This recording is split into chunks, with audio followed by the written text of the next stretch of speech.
What we're doing in today's video is we are going to install a Greddy oil cooler on a 2022 and up GR86 and BRZ. So I'm going to open the box, show you what the parts are, and then I'm going to show you how to install it. So obviously this is the cooler in this very cool looking blue. It comes with two hoses. One obviously is going into the cooler and one is the return. Also comes with a length of sheathing. You actually do get some instructions with this, and there is also a grating, I guess, to keep out bugs and whatever. You've got two parts for a bracket, this part and this little part over here. And then finally, I guess these are for airflow to direct the air off to the side. So this is a side mount cooler, and the benefit of that is instead of being in the front where it's gonna blow all of the hot air off of your oil cooler directly into your radiator and put heat into the whole system, this is gonna push it off to the side. So theoretically, and in fact it does keep your temperatures cooler on track.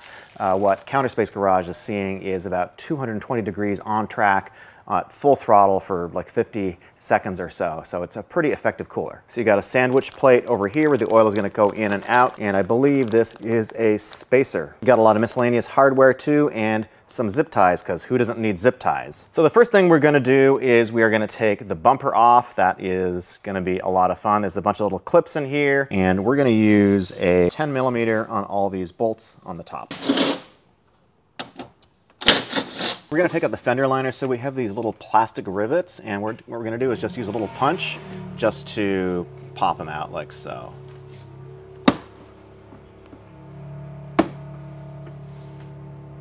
So I just use a couple screwdrivers to pop these clips out.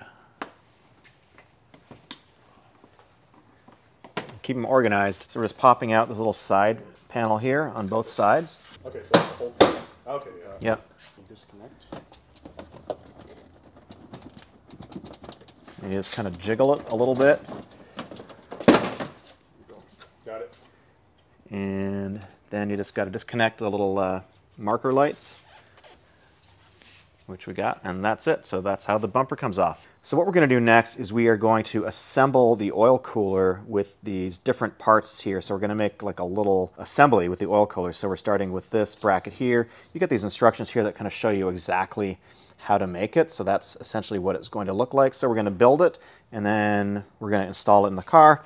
It's going to go right over here on the passenger side of the car. We're going to move the horn, and we're going to cut out the shroud, which is in front of the front wheel, and we're going to put some grating behind it, and that's where it's going to go. So we're just mocking it up first before we start screwing it, because there's a lot of little pieces here. So it comes with this whole sort of shroud assembly with these aluminum plates, and then we've got all the hardware here that we're going to build it with. So to start, we've got this black piece, which is going to be on the bottom, and then we've peeled off the plastic here on this top piece, and we're going to put this together first. So to assemble all of this, we are going to use a classic 10 millimeter, which I'm sure you've already lost at the beginning of this video. Have good luck finding it, and we're going to use a 4 millimeter hex. So to get this plate onto the actual oil cooler, what we're going to use is these black hardware bits here. So these are 10 millimeter, and then you've got these 10 millimeter bolts that go on the back, and so they're going to all get sandwiched together just like that. Tighten up with a 10 wrench and a 10 socket. Keep the pressure pretty light. We're probably talking about like 15 pound-feet, something like that. So when you're done the first step, that is what it looks like. We got this black part down here. We got this plate over here. Now we're going to comp up this next top plate here, and we're going to use the same hardware, which is the black 10 millimeter, so it'll sort of mirror this up here. Fun to peel off that plastic. That's the best part of the whole experience. Same as before, just tighten them up with your pair of 10s. So after that, it looks like this. Now we got the top plate, the bottom plate, and now we're going to do these, I guess, end plates, side plates you can call them. And we've got some foam here, which we haven't quite figured out yet, but we'll figure out that. So that little plate's going to go there, and then we're going to use the silver hardware to attach these together. This is a super nice looking kit. This really has fine tolerances. So we're just installing this end plate here with the silver hardware. Oh, we also got this insulating foam in here too. Is there one for each side? Or? Yeah, there's one for each side. One for each side. Channel air into the cooler itself and not bleed out to the sides. So we're just going to tighten up these bolts here with the H4 and the 10 millimeter. So that end plate is going to go over here like so. When you're putting on this last end plate, you see there's a little bit of a cutout here. This sort of, it's not quite flat like this end is. So put that little cutout on the inner part here because that's going to go up against, I guess, some piece of plastic, something like that. So just keep in mind, don't reverse that, and this piece should be sort of coming out at you, not going in like that. That's the wrong way to do it. And we're going to put the foam down on this little part right here. So this foam is just going to help keep the airflow onto the cooler and make sure we're getting the maximum air going through this unit so it doesn't bleed out the sides. As you're putting this together, we're going to put these bolts in first, which are closer to the end because they're going to be sort of hidden and enclosed. So just put them on loosely first, and then we're going to do this upper part last. It'll just be a little bit easier when you do it. We already got the hard back ones in, the tough ones in. Now we're doing the easy ones. So this is how it's going to look roughly. You can see we're going to have to move the horn, and then we're going to cut out part of this shroud over here too. We're just kind of comping it up. So what we're going to do is we're going to cut a hole in the shroud here, the plastic wheel shroud. We're going to put the chicken wire over here. So we're just measuring out how big to cut this. All right, so we're just using a fresh blade on a box cutter. So we decided to cut 3 holes in between these ribs. We kept the ribs just so this has a little bit of rigidity to it. We don't want to have too much cutting. We don't want a ton of airflow under the wheel well. It can cause a little bit of lift, so we're just kind of controlling it.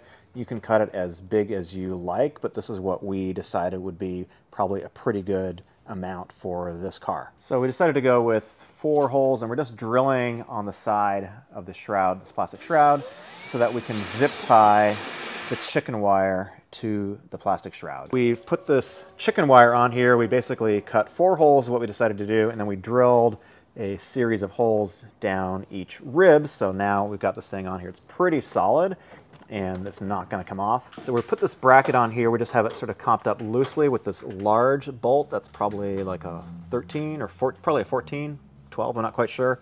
And then we got this little spacer piece over here that we're going to mount the bottom part over here as well. And we took off the horn, which we're going to move in just a minute. So since this was the factory oil, we're going to drain the oil in the car too. So what we're doing over here is we are going to put these lines on, and we're just doing a little lubrication with a little bit of fresh oil on the fittings. So we're going to install the hoses on the unit before we get it in the car, because it'll be basically impossible once it's already on the car. So before you attach this line, there's an O-ring that's going to go into this little seat over here, a little plastic O-ring or rubber O-ring, which we're just oiling up with a little bit of oil. So you put it right there, and make sure you get those rings in there. There's 4 of them. Make sure you get those in before you actually finalize your oil lines.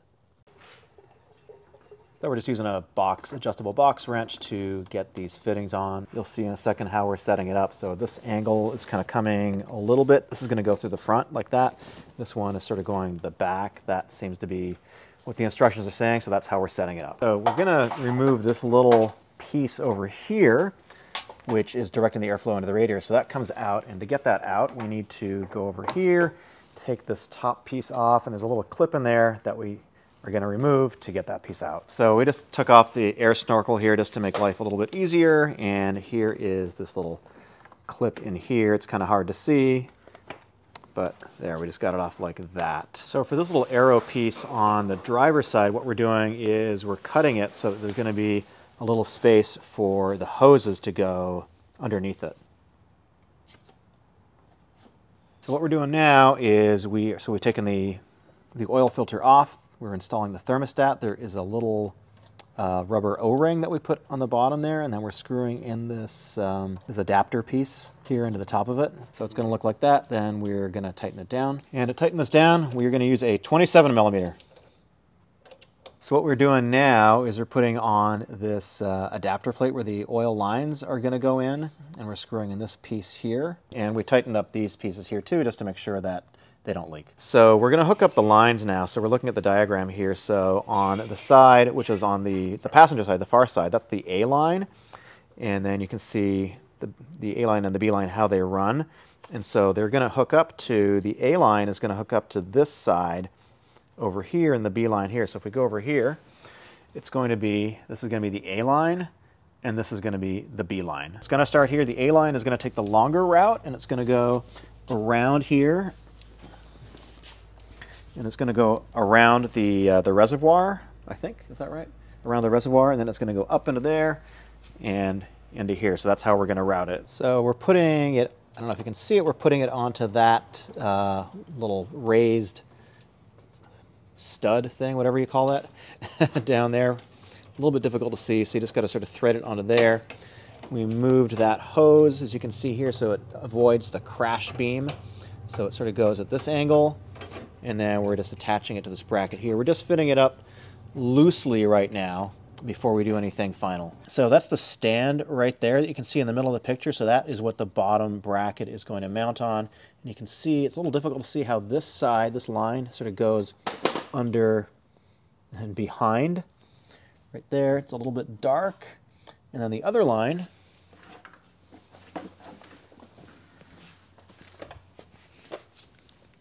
is here, and you can see how it sort of goes up and over and down here. So you just gotta take your time to kind of fiddle and sort of get this thing in place. So we got it all bolted in right now. You can see where it's attached up here. Over here are the attachments to this part, and then down here we get the horn in. So the whole thing is pretty solid right now. So when you get it in right, it's a very solid piece. It shouldn't be moving around. So just take your time to kind of set this thing up. This does fit, but it's very tight, and it's only going to go in one way at the end of the day. We've routed both these hoses across, going from over there all the way down here, and now we're going to put them up into the car, into the engine bay there. So what we're doing now is we're just putting this sheathing, this protective sheathing over the hose here on the parts that it's going to rub. All right, so we got the protective sheathing down here, and then we're just doing another run on this second line. So now we're just installing the lines, kind of just test fitting them, getting them seated. Over here, remember to put those little gaskets on. So we're just tightening up these fittings right now, and you need to make sure that the lines don't cover the oil filler cap over here. So you can see if you look at it this way, you've got the oil filler cap here, so you sort of need to make sure that you rotate this top piece just right. So you don't want to be rubbing here against the airbox, and you don't want to cover up this oil filler cap too. So just take your time to kind of set it up. So we're just tightening up that bolt with the 27 millimeter. So this is going to move a little bit. It's going to have a little bit of movement in here, so that's totally okay. We're going to put in about 6 to 7 liters, I think, because the oil cooler is going to take a little bit more than the car would normally take, so, or quarts, however you want to do it. So here's how we routed the lines coming across the bumper. We actually zip tied them here, so they're zip tied together, so they're not going to move around so much. Under here, and then underneath the windshield washer fluid here, and around here, and then they go up in through there, below the headlight, and then it comes out over here. And so this is what the fittings look like over here. Again, it's going to move around a little bit. Make sure that you're not contacting the airbox over here. Try to get that in place.